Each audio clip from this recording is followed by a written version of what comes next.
Praise the lord. ఈరోజు దేవుని వాక్యము 91వ కీర్తన 4వ వచనము. ఆయన తన రెక్కలతో నిన్ను కప్పును. మరి ప్రభువే ఈ మాట సెలవిస్తున్నాడు కదండి, నా రెక్కలతో నిన్ను కప్పుతానని. మరి ఎప్పుడు కప్పుతాడని చూస్తే ఆయన ఆశ్రయించినప్పుడు, ఆయన యొద్ద నివసించినప్పుడు, ఆయన చాటున మనం ఉన్నప్పుడు మాత్రమే ఆయన రెక్కలతో కప్పుతాడని ఇదే 91వ కీర్తన మొదటి వచనంలో మనకి కనిపిస్తుంది. మరి ఆయన రెక్కలు మనల్ని కప్పినప్పుడు మనకు వచ్చే కొన్ని ప్రయోజనాలు తెలుసా అండి?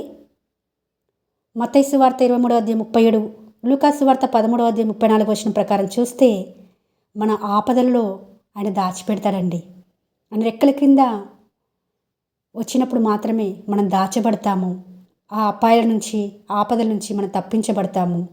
అదేవిధంగా ఆయన మనల్ని చేర్చుకుంటాడట. లూకా సువార్త 13:34 ప్రకారము, కోడి తన పిల్లల్ని ఏ విధంగా అయితే తన రెక్కల కింద చేర్చుకుంటుందో అలా నేను చేర్చుకుంటాను, అంటే నేను రక్షిస్తాను అని చెప్తున్నాడు. అంత మాత్రమే కాదు, ఆయన రెక్కల క్రిందకి వస్తే మనకి ఆరోగ్యమాట. మలాకి 4:2 ప్రకారం. మరి ఆయనే తన రెక్కలతో మనల్ని కప్పాలని ఇష్టపడుతుంటే ఆయన రెక్కల కిందకి మనం వెళ్ళడానికి సిద్ధంగా ఉన్నామా? మన జీవితంలో ఎన్నో వస్తున్నాయండి. చెప్పుకోలేని బాధలు, ఇరుకులు, ఇబ్బందులు, వేదనలు, శ్రమలు, శోధనలు వస్తున్నప్పుడు దేవుణ్ణి ఆశ్రయించగలుగుతున్నామా? మనుషుల దగ్గరికి వెళ్ళి ఆశ్రయిస్తున్నామా?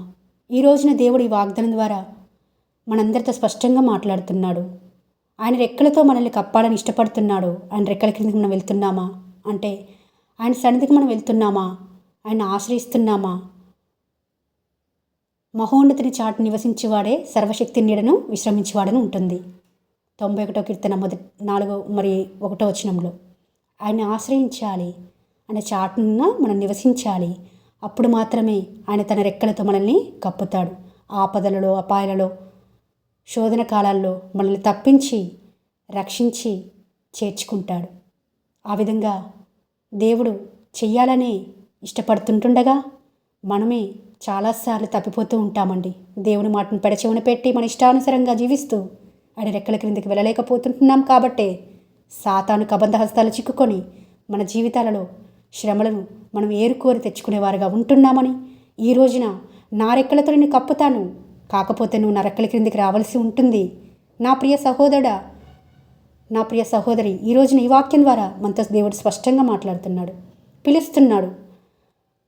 నా ప్రియ కుమారులారా, నా ప్రియ కుమార్తెలారా, మీకు ఆపదలో ఉన్నప్పుడు, అపాయంలో ఉన్నప్పుడు రక్షించేవారు ఎవరు లేరని అనుకోకండి. నేనున్నాను, నా రెక్కలతో నేను కప్పుతాను, మీరు నా యొద్దకు రండని ఈ వాక్యం ద్వారా దేవుడు స్పష్టంగా మనతో మాట్లాడుతుంటుండగా ఆయన రెక్కల క్రిందికి వెళ్ళి మనం సురక్షితంగా ఉండి మనల్ని మనం భద్రపరుచుకొని ఆయన కొరకు నమ్మకంగా జీవించేవారిగా ఉండాలని, అట్టి కృపను, ధన్యతను మనకందరికీ దేవుడు దయచేసి తన రాకడకు సిద్ధపరచునుగాక.